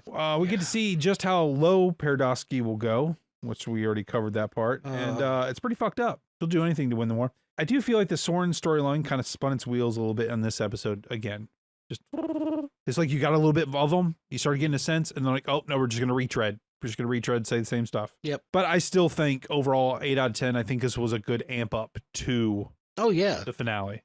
Well, and we finally get to see Master Chief put on his armor again. Cha-chink. He takes the ship. Silver Team's Silver Team's Pelican. He takes that sucker and he's going to because they figured it out with Cortana's help. They know where their Halo is. He's gone. He shows up in that system, and right in front of him, there it is. Over there, however, is the UNSC getting slaughtered by the Covenant. Oh yeah. Oh, so we kind of glossed over that though. Even though Cortana got shafted a minute, Cortana does secretly, hey, by the way, Chief. Yeah. I'm back with you. What? Well, yeah. Moving on. Yeah. So, yeah. So okay, now here's a good one for you. I'm watching this. He shows up in the system. He sees all the fighting going on. You can tell, like, he's looking at his quarter or the coin. He likes to spin. Because, like, in the books and stuff, it even says, like, the reason he was chosen was because he's lucky. Yeah. And that's the whole thing with. Well, they covered that in the show. Somebody mentions something. They don't say it right out loud, but they're like basically. They said it because, like, roundabout way you're lucky. You called 6 heads in a row or whatever. Like, yeah, in the books, like, they make it very clear. It's because he was just lucky. I think they say. So he's a descendant of Domino? Maybe. But the episode ends right there. I flipped out because I'm watching these and I'm just like, how can you end the season on that? Yeah, you messaged me. I messaged you flipping out because it was like, why? Why would you end the season there? And I'm so ticked off. And then I realized there's one more episode.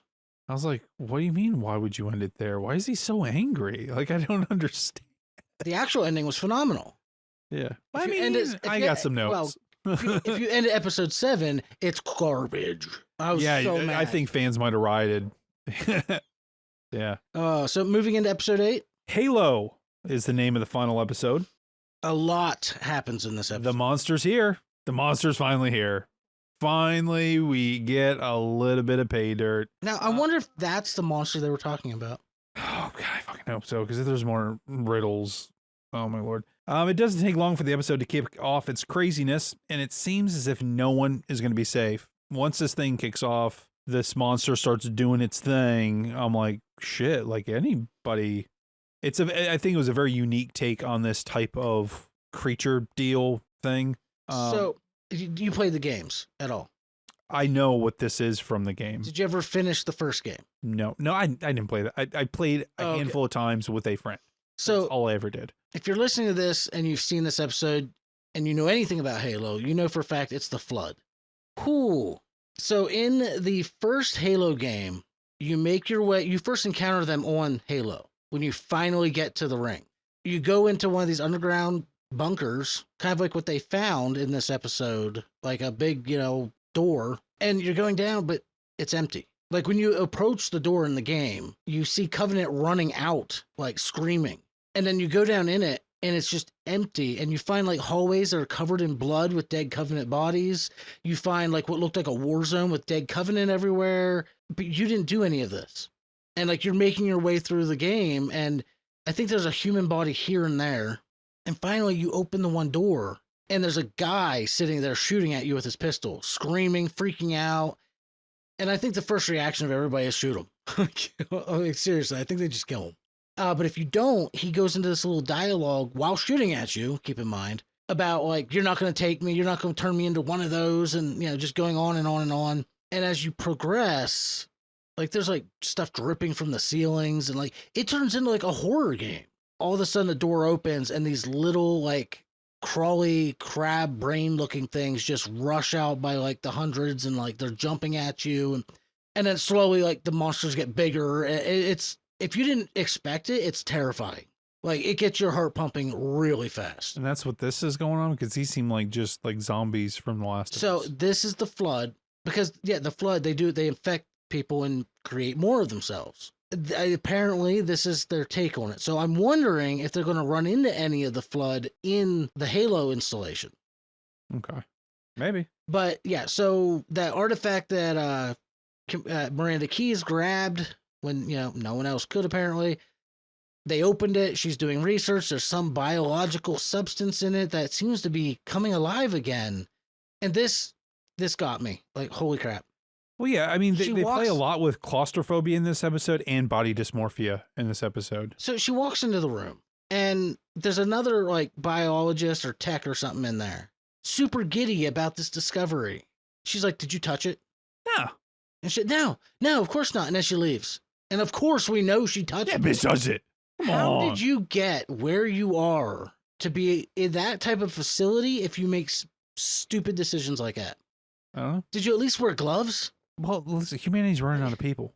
Like, did she Probably walk? because half of them got destroyed on a planet. Someone probably dared her, like, hey, go lick that. Fucking window licker. So, and yeah, we see like people, well, she's obviously patient zero. So here's my question to you. How is it spread? Well, she bites that dude, and then it goes into a system. Okay. But how is it spread? I don't know. I'm not a biologist. Nothing bit her. So She touched it. did she touch Contact. it? Okay. Let's say that then. Let's say They said something about when something alive comes in the vicinity of it, it wakes it up. okay, so it woke up because there's a possible food source nearby or a host. Yeah, and she touched it, I and get it went that. into her. So she touched it, went into her. She bit somebody, it went into them. Uh-huh. How did random people start getting infected on the... Well, we don't Shit. see all of it going everywhere. We don't see the connection. You We only see people just suddenly stop walking and like freeze, and that's the indication that they're being taken over. somebody was sneezing or something too. So it's airborne? It might be. I mean, it's possible. If it's airborne, then why didn't Miranda get it? These are a lot of really good questions that the writer should figure out. Why didn't Howsey get it while she was in the command center with all these people who, like that, suddenly got it? Maybe the woman walked around and touched a bunch of shit before she attacked the other guy. I don't know. What about Soren and Khan or Kai? No, Whatever her I'm name following your path here. Dawn. You're looking at me like I wrote the damn episode. I don't know. I don't know. They end up in insanely close quarters with the flood, Right. and the only person that's even worried about being infected is someone who got like a scratch, and it's already showing infection. No one else cares. I don't know, man. It's a different take on the thing for sure, and we're just gonna have to wait and see where it goes. And they'll give some answers the next season of how it works, because they'll have to come up with something to defeat it. Okay, so and on that note, this is the Quan part that just drove me insane. She's being cornered by the flood. All of a sudden, Oh yeah, They're Yeah, gone. I forgot about this part. and she's talking to the shaman woman again, and the woman's, I can only hold them back for so long, using her shaman, magic Bluetooth to hold them back 2 feet away from her, and she walks right through the crowd and runs away without the flood attacking her. What the? Yeah, I didn't get that part either. Did not quite understand. And if there's a lack of enthusiasm here, it's probably because in these scenes I have lack of enthusiasm. That is It's true. because I'm like, what the hell's going on? Not so much in the giddy girl infecting everybody. I was like, oh, it's another cool zombie thing. That's simple. But I mean, it's cool how they all get like a third shoulder stub, Kind of whipper yeah. armor thing. That was the body dysmorphia I was talking about. Well, then, do you want to go into the whole prison cells? Like that whole scene was just kind of. Well, that was the claustrophobia I was talking about. You know, them kind of being in the hallways yeah. and stuck in the cell. The things are inches away from them. They're trying to get it. You know, shooting isn't helping that much, and they don't really have weapons. I mean, it was a whole thing that seemed like it just should have been there, because why not? I'm not sure why they were really locked away and nobody else is locked away down there, and they were such a high priority. I don't know. It's just one of these loose end things that was just kind of thrown together, I think, to get people in certain places. Yeah, because Soren finds his wife and kid locked away. Ackerson finds himself down there. They put the patient Zero, who obviously had a mental break, and started biting people down there. Yeah, like they don't. But that's it. That's try to all. research or nothing. Like the shit's still going on. I don't know. I feel like as slowly as the flood moved, when they just stop and just ponder existence for a minute, that maybe people that were noticing what was going on, because somebody eventually did notice, could just start is with their training, just go clack clack clack and just drop a couple of them real quick. You know, I think there's enough people that weren't infected, they could have just mowed them down fast, because that would just kind of stopped. Like, Yeah. fucking mannequins. like, how do you not notice your coworker standing completely motionless in the hall? Like, people were Like, I know Steve's literally- normally a weird dude, but he's like really weird right now. like, they even showed a scene, Miranda in the little lab that's just happens to be in the middle of everything with glass windows the whole way around. And she sees somebody just stop walking in the middle of the hall. Uh-huh. People are walking around them, minding their Yeah. own business. Like, Julie never stops talking, but she's looking very weird and sweaty right now. Maybe something's going on with her. and then the mass outbreak all of a sudden on the bridge. Just beautiful. Paranosky, Got what Good she luck. deserved. good luck. She might have lived. Nah. Yeah. I do enjoy how she just, her and Halsey lock eyes. Yeah, Glenn lived too, let me tell you. Yeah. Yeah. Like under the dumpster. Yeah, they lock eyes when she's on the other side of the door, like, nah. She just kind of reaches her hand out just a smidge, and Halsey's like, sucks to be you. Oh, my arm's itchy. And of course, you get that classic, open the door, open the. Uh-huh. All I could think of was Alien Covenant. Or no, Prometheus. Sorry. They definitely pulled from a lot of different sci-fi sources, zombie sources for this episode. John gets some occasions to whoop some major ass. Dude, probably one of the best parts of the series. Oh, my word. Him and Var?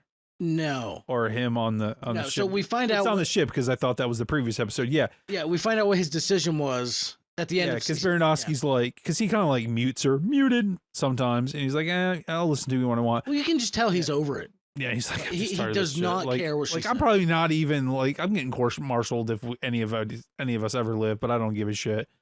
So he jumps onto the Covenant Corvette that Kai and everybody's on, and they're mowed down. Like there ain't much of them left, and then all of a sudden Well, they're like, he just starts mowing I through think there's people like two of hardcore. them. It's Perez and Kai. I don't think there's anybody Yeah. else alive.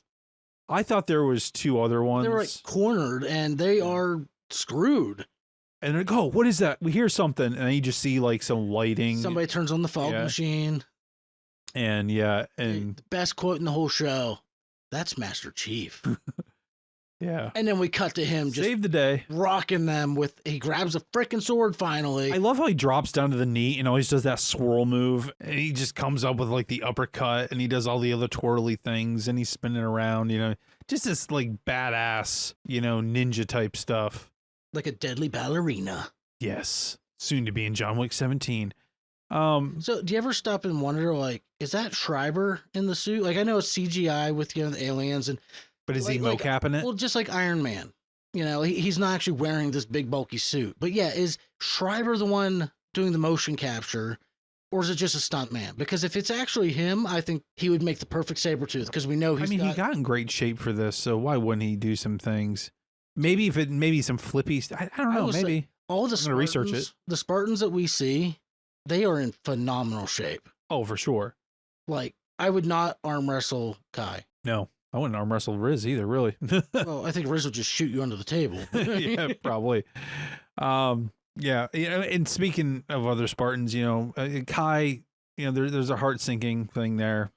Yeah. We'll have to wait to season 3 to get some real answers on that. I mean, Wiki says it's definite, but I don't believe it. Kai goes full twisted metal, and instead of driving the spike into the console and blowing up the whole, universe, she drives straight into the, what was it?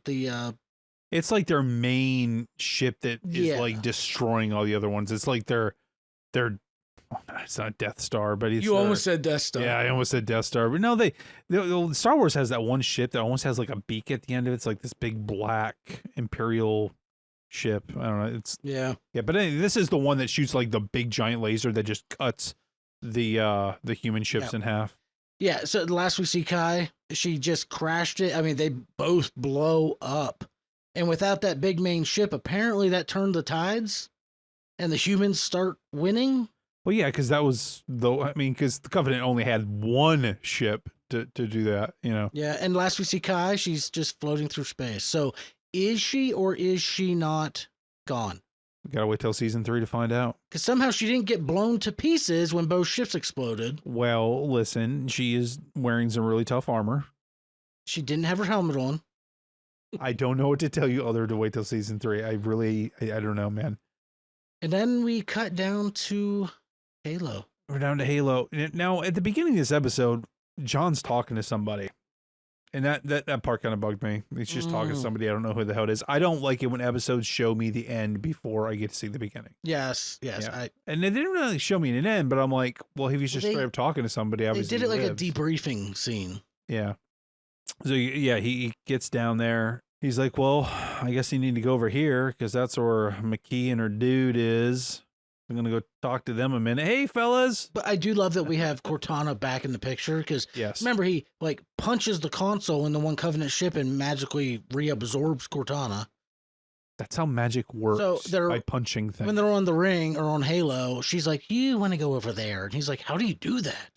So, yeah, he go meets up with them, and he's like, yo, what's up? You guys want to party? And Var's like, yeah, bro, I want to party. And, well, they party. They have themselves a little throwdown. Yeah, they do. And Var wins, and Var's now the hero of the show. Yep. Crazy plot twist. That would have been crazy. He just starts wearing his armor. He just jumps over, and you see Var in like a debriefing, like, oh, well, I punched his chest and took Cortana. That's how magic works. I ate his heart. Yeah. So they have their throwdown.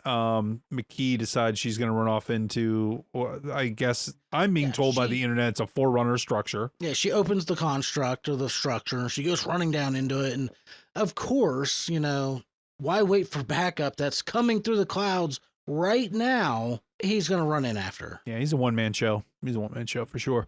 And that's and then we get the little sneak peek as it pans a cross section down through the earth and down through the structure, and you see this little blue light thing looking at you. Yeah, well, and the dude's like, "Hey, man, it's waiting down here for you." Like, what is it? Is it the real monster? No. Well, is it a Forerunner? Like, we don't. Like, I don't know. For people that didn't play the games, we don't know. From the games, it's known as a monitor. It is in charge of all the functions of the Halo. I'm not done. Are we talking about the dude that's like talking to him, or the dude that he needs to go meet? No, the little like orb. Yeah, that's like the Kryptonian mechanical orb with thing, an eyeball. Yeah, the Kryptonian thing. Yeah, but he says he's still waiting in here for you, though, or it is. Like, there's somebody else that John has to talk to. Well, I think it means the monitor. Oh, okay. Also known as Guilty Spark, but I don't know if we'll get that name for it or not. I'm Modest Spark. And again, I want to know. I want to know if the flood's going to be in the structure. Well, the show got canceled, so I don't know. Oh, yeah, okay. It's making Paramount no. Listen, Paramount is like they're about to shut down. Naomi, like Paramount is in trouble right now. I am surprised that the overall series, seasons 1 and 2, is only a 7.3 out of 10 on IMDb. What did the first one get? Well, that's the whole show altogether. Oh. I didn't see it per season. I didn't find that. Or if the Rotten Tomatoes is per season. I personally think season 2 is superior to season 1. I think that they took they completely cut out the whole romance between him and McKee. When they do see each other again, it's not like, oh, hey, babe, how you been? It's, I'm going to kill you. Yeah, I mean, it was like she got what she wanted in more ways than one, and then dropped him like a fucking sack of dirty laundry. You didn't call me. Yeah, like my lines were open. All right, so real Do question. you think, John, no, here's my question real quick. Does he have a leather jacket? Damn you. I was just going to ask, who in this show is Leather Jacket to you? Well, you just did that line. You stole it. No, I don't care. I'm like Cortana. No, I know what's happening. I don't care. You didn't call me. You just sounded like Leather Jacket. It's like you did a Leather Jacket impersonation. I'm trying to be Master Chief. You know what? My name's no longer H-Train. It's now Leather Jacket. I will absolutely introduce you to that. Ackerson's Leather Jacket, to answer your fucking question. He's Leather Jacket. I've got a leather jacket. And he survives. Thanks to Soren. Well, that is true. I like how Soren walks away and then, like he's coming back. Oh, fuck, he did come back. Okay. He's like, stay by me. I do. Yeah, he was just like, oh, no, he was like, stay where I can see you. Stay where I can see you. Yeah. Because Soren, he's definitely the type that he'll just shoot you. Yeah, he's like, I don't really need whatever you have in your brain. I don't need any of that shit. All I have is my gun, and that's all I need. And my kid. Yeah. 9 out of 10. I give this episode 9 out of 10. Oh, yeah. Second favorite episode next to Reach for me. The series so far, seasons 1 and 2 put together, what do you give it overall? I don't know about 1 and 2, but I give season 2 an 8 out of 10. That was my That's solid. I averagely it was 7 points on I jumped it up to an 8. Okay. First season, I would probably give a 7.5 or an 8 as well. I think this one is slightly better. I think they're kind of equal footing, but this one has that Reach episode.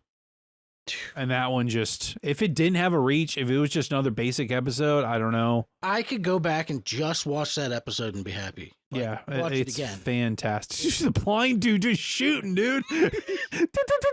Running what are you doing? Running with the grenade belt. Jimmy, to your left. Well, he didn't even pothole. He didn't even contemplate his life. He's like, oh, my partner's dead? See ya. Deuce. Yeah, overall, I think, this season had some shaky parts, but most shows do. They have their ups and downs. But I'm glad it actually led us to two major things for season 3, the Halo and the monster. Like, we're getting something in season 3. It's not a hollow Halo promise. What are you considering the monster? I don't know. The Flood? I don't know, and I don't want to know. Okay. I don't want to know. I'm not going to go research the games or nothing. Dude, I haven't even watched the Beetlejuice trailer because I refuse to do so. I don't want to know. To my remembrance, or my knowledge, whatever you want to call it, I don't remember the monster being referred to in the games. I don't remember that as a reference to something.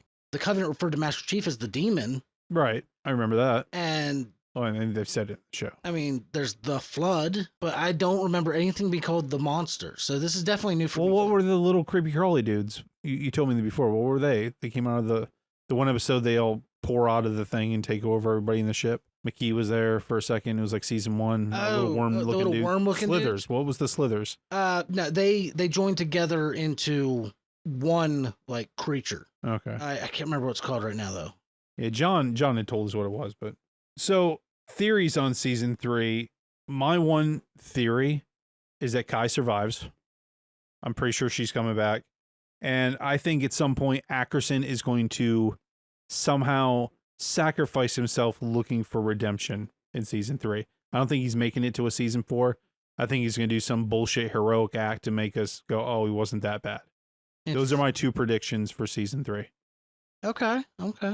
So my predictions for season 3 were Kai survives and Ackerson turns into he backstabs the group somehow. Maybe unintentionally, but somehow, because he's definitely a self-serving person. He does something that completely betrays, Soren. And I think at the end of the season, Soren will be the one to put him down. Maybe I could be totally wrong. We both could. But he could live on to season 4 and not have any character development. If they do what they did with season 1, when we go into season 3, everybody's alive again. Ackerson's dead, and the Spartan program never happened. Oh, this was all just a vision. So season 3 is going to open with John just touching the artifact from season 1 from the very first time and go, oh, huh. Spoilers. I never saw the movies. The Twilight movies. Did you ever see them? Yeah, I've seen them. So spoilers to the last 2-part movie, I guess. I don't know. My wife was telling me about it. There's this massive battle at the end. Yeah, it's like on a field. And it's a vision.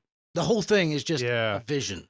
I forgot until you just told me that. Yeah. I said to her, I'm like, if I was in a theater watching that and that happened, I would be so... I was on my couch and I wasn't... I'd be so pissed off. First off, I have to watch this. And secondly, what the fuck? Well, it's like, first off, if someone I care about dies, you just pull my heartstrings for no reason. Second, that means there was never any stakes in this. Why did I waste my time? Why didn't you just say, hey, I've seen it. It doesn't happen. It's the same with giving me the end at the beginning. And 16 hours ago. Well, bitch, I know everybody just survived because you just told me in the first 3 seconds. Well, that's how I felt about Rogue. I don't care how they got there. That's how I felt about Rogue One. Star Wars Rogue One, great movie. It's more of like a military style movie than a Star Wars movie, in my opinion. But you already know every member. I had no emotional connection to anybody in that movie. Well, every member of the team has to die because they say in A New Hope from 78? Right. Oh, 77, everyone 78. died getting this. Right. Like, come on. Yeah, I'm not sure why that got made, but whatever. Spoiler. Spoilers. Spoilers. Season 3. You think it's coming sooner, later? I think it's going to be late. I think it's going to be pushed back only because Paramount's got some issues going on. Late 25 or? I'm going to say late 25. So if, God forbid, Paramount goes under or has to start cutting stuff and they cut this, do you think another network will pick it up quick? I think so.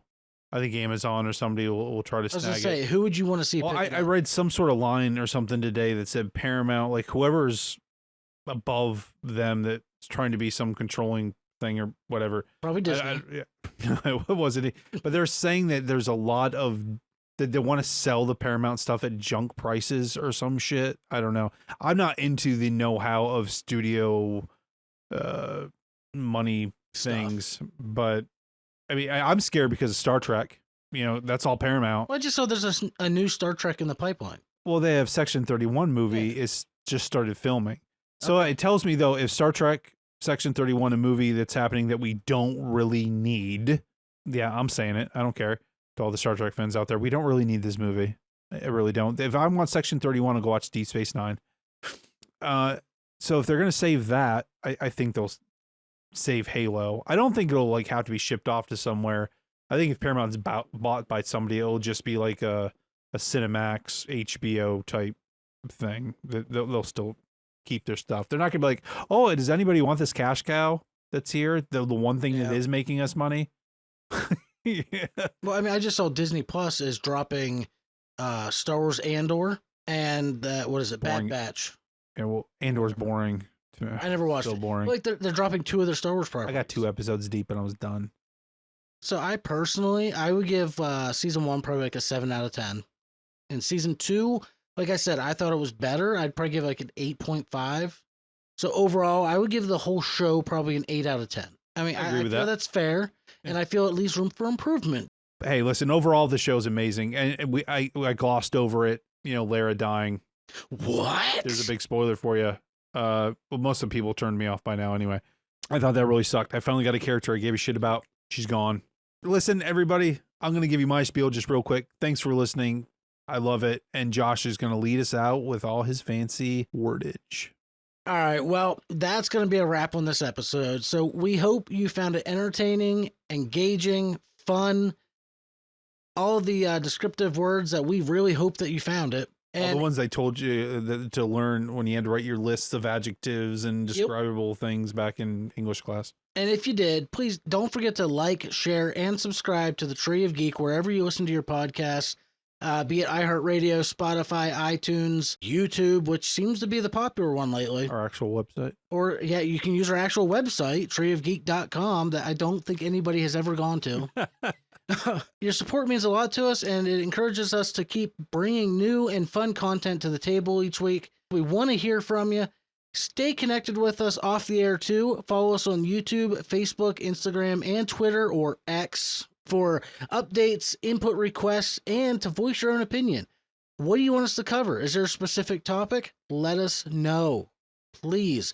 We want to know what you want to hear. We do, because what's going to happen is we're going to get done here. And I mean, Josh are going to sit here for like an hour and try to figure out what the hell we're going to record about for the next 2 episodes. You're like, dude, you're not leaving until we get this figured out. What is it going to be? This is horribly true. Yeah. Yeah.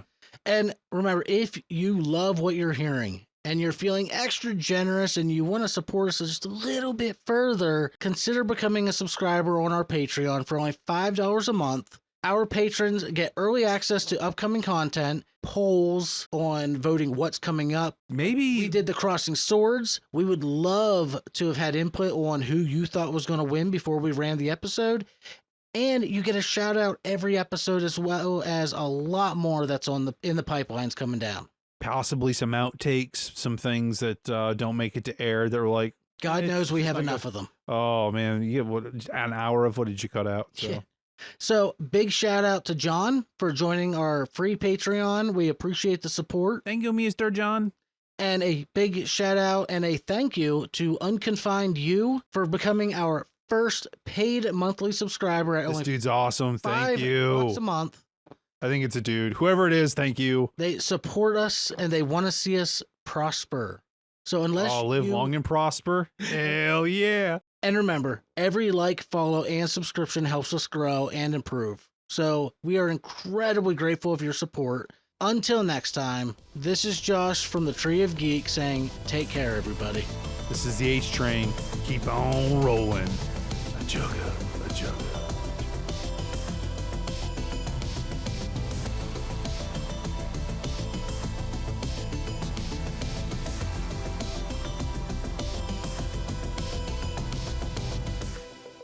She's She's the ultimate Karen. She's a galactic Karen.